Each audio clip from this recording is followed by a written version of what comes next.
morning and welcome Morning. to Bloom in Full Color, where we live life in high definition. Myself, Jennifer Moss, and Liz Hall with me today. Hello. And I'm going to get better at our introductions because I'm terrible. I'll just jump right into the topic and it's like, I assume everyone knows who I am. Mm-hmm. No, that's not always the case. So it's October. And so I am very pro-female. Yes. I would not identify as a feminist, but I probably check the box of that in every way. But I'm just pro-female all the way. Yeah. And you actually have a very close connection to Breast Cancer Awareness Month. I do. So I'm on the board of Tough Enough to Wear Pink Twin Falls. Okay. Yeah. So I just had a very close friend of mine who she's from here, from Buell. She lives over in Oregon now. She went through breast cancer, stage 3, full double mastectomy. It was intense. Yeah. And speaking about powering of women, Whew. it takes away your womanhood. Your femininity from a physical standpoint. Speaking to some of these women, and they don't step forward, a lot of them. Speaking to some of these women, it's like when they've had their boobs taken off and chunked out and they don't feel like a woman anymore. You know what I thought the coolest okay, so just went through disc profiling, right? Yeah, With the company. We kind of joke about this because it's connected to Refresh, but Jameson did an awesome job, but it was just about, I always find the optimistic side of everything. Ultimately, when I think of breast cancer and the healing and the coming around after surviving it, and that feeling of less, right? Yeah. Losing that, what people have come up with to really turn that corner and make themselves female again in whatever that looks like for them. The tattoos that they do, just, oh God, I just think it's so empowering. And it's a hard journey, and I can't say I've been through it. I've watched people go through it. But, today we're here to hold space for the female.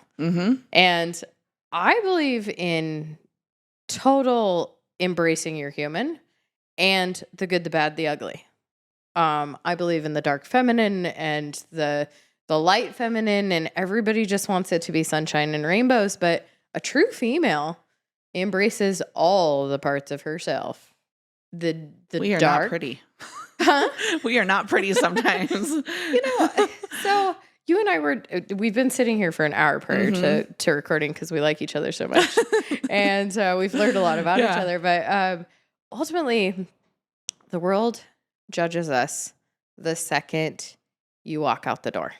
And we judge ourselves in the mirror because people, we're so used to being judged. And what we see in the media is this little stick figure of a girl who's quiet and she checks all the boxes and she does exactly what she's supposed to do. And she's quiet and, the little Susie housewife that takes care of the kids and has dinner on the table ready for you.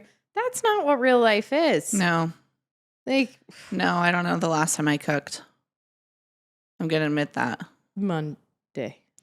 Well, maybe. Yes. You deserve a round of applause because you know what it's like to be a working mom. Yeah, well, and be in the community. I also think, I want to give a big applause to stay-at-home moms. Absolutely. Stay-at-home moms do not get enough kudos. No. Oh my God, it's making me tear up, which I'm not really an emotional person, but holy crap, that is a hard job. I could not do it. I could not either. But to flip it around, first off, that is tough. You are literally, it's like running a corporation, but it's within your own four walls. Yeah. I have a stay-at-home nanny. So exactly. I'm you're raising my children. Tiny dictators with no emotional control that could be anywhere from containable to not containable to, damn it, I need a nap. And that's hard. I don't care who you are. Yeah. And if your significant other then comes home and expects you to continue to cook dinner, no, you need to give her a break. I don't care if you're the breadwinner and you're the one paying all the bills. Help. It call out to every man out there, help your significant other or females supporting other females. We're non. Absolutely. LGBTQ friendly all the way here. But whoever, support your partner because it's just picking your hard, right? So it's hard to be a stay-at-home mom. It's hard to be a working parent who has to come home and then like I gotta run a corporation all day. And then I gotta come home I have 2 preteens going through the change. And it's like I don't know if we're gonna be crying, smiling, yelling, like it could be anything. And I stop them. I'm like, okay, you are allowed to feel the way you feel. Like I'm not telling you for any reason that your feelings don't matter, but let's look at the information. And that's me just trying to break it down and make them self-aware. Like, hey, you had a hard day at school and you're taking it out on the whole household. Yeah. Let's talk about it so that we can get through the night and not hate each other. Yeah. Because I love you. And that also makes it so if I have a bad day at work and I come home and everything is grating on my nerves, I should not raise my voice. I should not snap at my children. Do I get it right every time? Absolutely not. I'm human. But I have to make sure that I'm humble with them and come back and say, you know what? I snapped at you and that was not fair. You had nothing to do with my day. This is what went on and that's not your fault. I'm sorry. And I have to own it. Yeah. But hopefully I'm setting an example for them. But I really want to celebrate females today. So I gave Liz homework. I did. You did. And yes. It was tough, right? It was so tough. Like we were talking about earlier and you're like, well, this is what I'm going to do. And I'm like, oh, thank you. So I asked Liz to come up with a couple of women she admired. And then I turned around and tried to do the same thing for myself. And I realized that I admire different things about different people. So the first thing that we've talked about, I do not judge. I'm not, I don't have that muscle. I could be critical of something, but it's not a character attack often. And that's usually only in a performance capacity in a work setting, right? But like, I meet somebody on the street and they really like to wear a tail everywhere that we go when we go out. Fine. You're going to be a fox today, a unicorn tomorrow. I don't care. You know, that takes a lot of guts. I know a lot of people make fun of them. It's brave. But I couldn't do that. It's brave. That takes a lot of guts to be like, I'm going to be a fox today. Dude, you do you. I think it's awesome. Same with the drag queens. Oh, yeah. They're beautiful. And I'm just like, when you look at them, you're like, I can't do my makeup like that. I know. And I'm like, can you come teach me a little bit? Well, and how to do my hair? I definitely find that people are very like almost like borderline boundary pushing, super comfortable with me. And I had to like really do some deep dive, like, why did they just unload that all on me? Yeah. And so I wear a lot of protection stones because I have to protect my energy too, because sometimes I can't absorb everybody else's. And Zach's over there shaking his head. Like, yeah, I totally get it. So pulling his stones out of his pockets. Yeah, we all pulled ours out before. But I believe in energy. And so, because that's a transfer. Energy is currency. It's just like time is currency. It's almost more important than money, which anybody's like, no, money is king. It's like, yeah, but you are transferring energy and time to everything you do, or you're making a conscious choice not to. Like, it's just like, I'm not going to spend a bunch of money on makeup. I hardly wear it. Like, yeah, I don't have any. I just like have mascara sometimes. And yeah, I'm not even that good. Yeah. I'm just like, meh. I dry on my eyebrows because I was part of the... They look nice. They pluck them too thin so that they'll never grow back in. Yeah. So, you know, I really wanted to just hyper focus on, because every one of us, every female I know has some insecurity. I would agree with that. Even the 100%. Strong ones that I look up for, because I was telling you, like I only surround myself now with strong females. Yeah. And even the strong ones that I surround myself with, they have an insecurity. And it's every one of us does. Oh, you're dealing like that. Like our one mutual friend. Yeah. She really is dealing with some insecurities. 100%. And like, you know, we'll keep her private, but like that's one where when I'm learning about these insecurities, I'm like, you are somebody I really look up to, because you are a very strong, independent business owner woman who has made an amazing life. And what? Yeah, that's what's you're having this issue. Like it humanizes people. Yeah. Like, and everybody has their own story. Everybody's going through their own version of hard. And, if I'm watching a friend, I'm like, hold on, you can do hard things. Like sometimes you just need a reminder because you're stuck in this walling and it's a mindset. Like, okay, I'm going to give you the moment to get upset and like cry it all out. Yeah. And then we're going to put on our big girl boots, and I'm not even going to see panties because no, it's a boot thing because I'm going to stomp into the next phase. Yeah. Or I'm going to glide in, put it on the rollerblades. I don't care. Yep. But I mean, do you? And I will always hold space for that for a friend. And build your tribe. And you get to decide where you spend your time. Don't pick friends that make you feel like shit. Don't do it. As females, I think we feel obligated to this story that the world has constructed, or we've allowed the world to construct for us.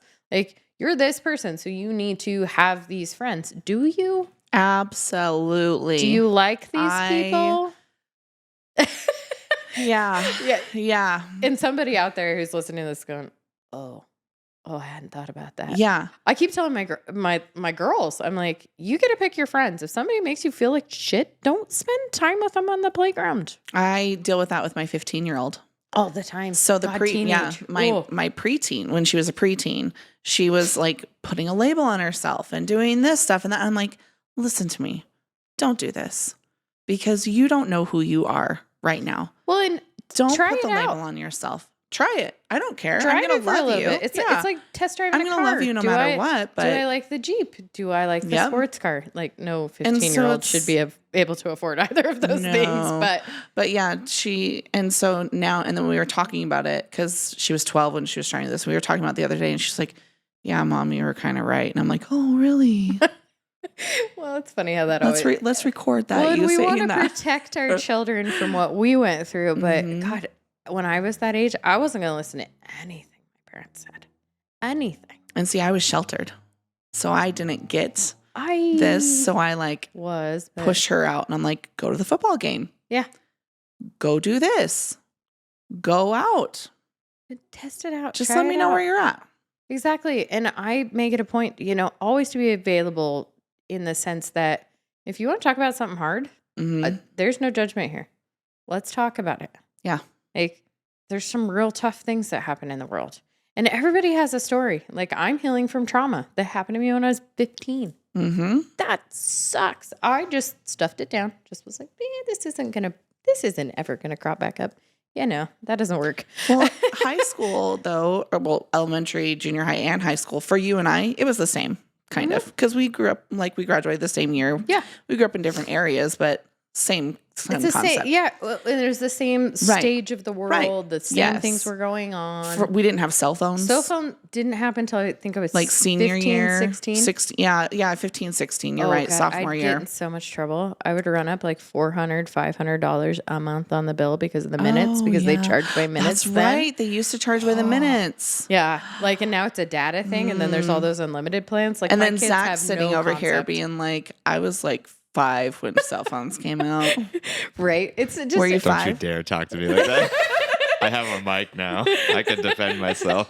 Were you 5? Were you 5 when they came out? He didn't tell us he had a mic. No. I remember having to call the landline and leave messages. Yes. And you didn't know where the party was unless you showed up at 8 o'clock at the blinking light in Jerome on Highway 93. Hey, I at least can say when I was like 6, my job was to turn the dial up on and wait there for the email to load. That was my job when I was little. There was an email when we were. Do you remember the sound? Yes, I do. The dial. Yeah, I would just sit there and listen to that because my dad hated it. So he would make me do it, and I would just sit there and listen to it. I remember when we shifting pitches. Yeah, when we finally got the internet and we were looking up internet instead of using the encyclopedia at schools, they had to change the copyrights rules. And then you started having to put if it was from Wikipedia, and Wikipedia wasn't a real source. Our generation could get away with plagiarism a little bit better. Now, nope. A lot better, actually. We used to be able to just copy out of the encyclopedia and nobody knew. Also, say if you had to translate something, you didn't have Google Translate. No. That's... And professors have software that they can run it through to see if too many of the sentences match up with an exact report online. Oh, yeah. It's crazy. Yeah.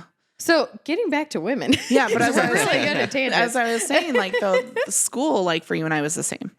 Yeah. But for my kids and your kids and our girls, it's completely different. And but like, the base themes are hard. similar. Mhm. There's just the information that was coming at us was so much less, right? It was controlled. It wasn't the age of information yet. And there wasn't cyberbullying, and there wasn't when Instagram you left school, the bullying influencers. stopped. Yeah, and there wasn't Instagram But now influencers. it chases them into their bedrooms. I mean, that's why you have so much higher levels of suicide. And I know that's even higher in boys, and that's its own podcast, and we need Sonia Hines for that. But even in bulimia, like bulimia is like 100%. super high because they think that they have to be these They have to fit. Instagram influencers who are getting a ton of followers and have the perfect Kylie Jenner lips. And sorry if Kylie Jenner listens to this, but it's true.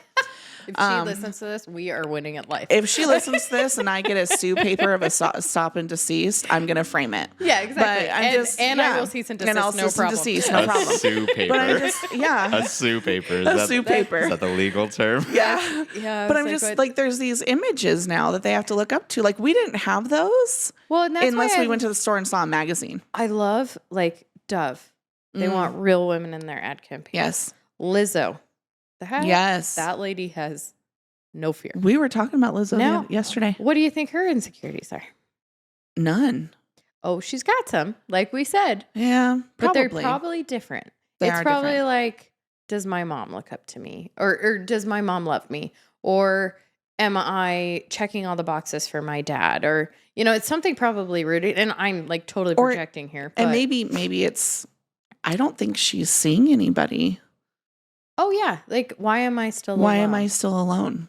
Because if that brings her value. Mm-hmm. So my husband and I went, we were having a conversation. One of my old friends stopped by and I made this comment that I don't need him. I want him. I make that comment a lot to Jeremiah. Correct. I want my husband. Mm-hmm. I don't need him. I don't. I can stand on my own 2 feet, no bars held, no regrets, and own that. Mm-hmm. I do not need him. I do not need him for bills. I do not need him for my identity. I do not need him to establish my value as a human. I don't. And it was kind of interesting. You kind of watched him do this like aha thing. And then we circled back to it like a day or two later. And he was like, the way I was raised, my mom always had somebody to take care of her. When my kids were born, I was the provider, and I made sure that the house was put together so that, she could stay at home and raise our kids. And, because I'm a stepmom. And I just thought that was how the world worked. But I love that you don't need me. And you're stubborn cuss, and you have a lot of opinions, and you come at me and challenge me constantly. But that's actually a good thing. Like I was like, oh, my strength is attractive, is one of those things. Yeah. But I don't think women realize how much power you actually hold. Because, think of that quiet friend who doesn't speak up in the group, but you really value their time in a group. Because I see that because I'm the loud one, right? I'm the loud one all the time. And I can sit on the outside and be quiet too and let other people lead. That's a collaboration thing for me. And I want to be supportive of that and let everybody have their space. But I also want to make sure that, everybody's seen no matter how quiet they are. And that's usually something that, quiet, reserved, introverted people are like, oh, I don't want to be seen. Well, no, you have strengths too. But you're introverted. That's a strength. You see probably the room completely different than I do. That's a strength. You might have a very, consistent, solid piece of your life that's something I would just love to have, but don't have necessarily the skill set to put myself there. Whether organized people. I'm not very organized. Mm-hmm. I'm really good at faking it for a period of time. I understand the structure. I can compartmentalize. I can identify the process. But like, you go into my desk and it's like, don't move the stacks. I know where everything is. And, so that's not a skill I have. It's not something I'm good at. But you need somebody to take the charge on a really big project and a new idea that Nobody knows what is needed. Oh, hell yeah. Bring it on. You know, if it's something mundane that is very monotonous, I can't stand things like that. It's not my skill set. Mm-hmm. But oh yeah, I was like, is that your skill set, Zach? He raised his hand. But you know, No, we got about 5 minutes. Okay, fabulous. But I think that everybody needs to realize you have skills, Mm-hmm. and do not be afraid to say something I say often. Okay, so I have a really hard time, and I will preach this till the cows freaking come home. I have a really hard time with strong females being looked at as that bitch in the office. Agree. It gets me. Amen. And Zach is saying amen too, because he's over there shaking his head. So I literally will look, a salesperson in the eye, whoever, and say, would you have said that to my father or my brother? No. And I scare the piss out of baby boomer men.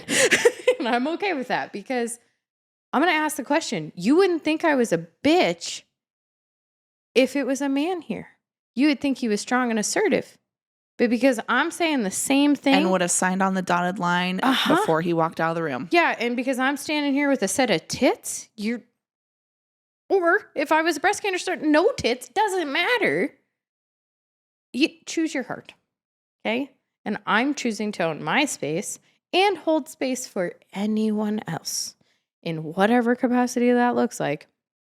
That's a decision I get to make. Mm-hmm. You made a judgment when you walked in this room that I was not an equal because I was female. Guess what? You're wrong. And that's okay. But I'm going to challenge your assertion right now and say, would you have said that if I was a man? And having the bravery to say that was a big step for me. I don't know if I could have done that 5 years ago or done it gracefully so that it could be a constructive conversation. Yeah. Because, I can be abrasive, but I know that about myself. And I could go home, have anxiety, and beat myself up over the things I've said or how I said them. And I've done that. I've walked that path. And that's fine. But every time I start to do it, I'm like, hold on. No. You're feeling that energy. Yes, you could do it a little bit differently next time with the information you have now. So learn that lesson. Stop beating yourself up. Because when you walked away, they didn't really think about it. Or they were like, well, that was a little callous. Or and maybe they did. And maybe they are now going to see the light and go home and treat their wife a little bit better. You would hope, right? I would hope. You would hope. I would hope. You would hope. Go home and apologize to your wife, right man. now. Because, and you wouldn't have your clean clothes. And pick your heart. Your heart might be, I've worked all day. I'm the man bringing the money to the table. My wife has stayed at home with our 3 children all day. I'm tired, but now I've started to fight because I'm not helping her. That's hard. Or you could pick the heart of, hey, can I help? Yeah, could you just unload the dishwasher and set the table for me? Like that takes 5 minutes. And it teaches your kids a valuable lesson. And your children do not listen to you. Is every parent listening? No, they watch you. They mimic you. Absolutely. So if you don't want them playing on their phones when they're talking to you, don't play on your phone when you talk to them. If you want them to unload the dishwasher, come home and unload the dishwasher and for your wife. And do it without being asked. Mm-hmm. Hey, every man who probably not listening to the women's episode, but let's just assume that it's on in the kitchen and you happen to be in the living room. Stand up and support your partner. And for every female who plays more of a masculine role, same thing. Hold that torch because you are a team. And the best thing that I've ever seen is every female event where I see men in the room. I absolutely love that because I'm like, oh, you get it. And if you look at Fortune 500 CEOs, the ones that are women, they perform at such a higher level. Or the men who perform very well, look at who's on their team. It's women because they collaborate better. As a gender, we have been stifled, right? We've never been an equal. You can see that in the pay gap and everything else. It's facts. I mean, anybody can argue it all day long, but it's actually statistically a fact. Yeah. There is an ability we have to read a room and read the nonverbals and look ahead that no man is capable of doing on the same level consistently, right? There's, of course, there's those unicorn men who can do that. Absolutely. But there's so few of them. that it's not a thing. So I implore everyone to say, okay, what is something that I'm uncomfortable with and how can I own it? And, I always tell myself 20 seconds of insane bravery. That's how I met my husband. Mm-hmm. Like, 20 seconds of insane bravery. Hey, I think you're attractive and we should hang out. I totally was the initiator. And, he would not have it any other way. I brought mine frozen burritos. Frozen burritos. I got mine to fall in love with me over Greek halloumi cheese and pineapple habanero jelly and a perfectly cooked ribeye through his stomach. Frozen burritos. Food is my love language. Yeah. Frozen burritos is not my love language, but that's okay. He got the better stuff later, but exactly. Yeah. Like, here, I want to make sure you're fed. You're trying to hit a base need. Most women just need to be heard and seen without judgment. So think about the things you admire about other women and embrace them, because somebody admires something in you. You just don't know about it. And sometimes, my mom's been making it a really active effort. If she sees something that a woman is wearing or how her hair is, she's trying to compliment them, because who do we dress for? Other women. Mm-hmm. Yeah. And it's just like, I see people with like blue hair and I'm like, oh, that's so cool. I couldn't do that. I love the mermaid hair. I do too. I couldn't do it, but I love it. I just have too dark a hair to do it. I would do it all day. So embrace your strange, be your inner female, and don't be scared of the dark side of your personality. It's okay to not be okay. We are all a balance of light and dark. And if you at least are familiar with your dark and comfortable with her, it makes your light so much brighter. So I know that there's parts of myself I just stifle down. It's like, no, hold on. This is a dark side. I need to be okay with this. I actually lean a little way away from my light.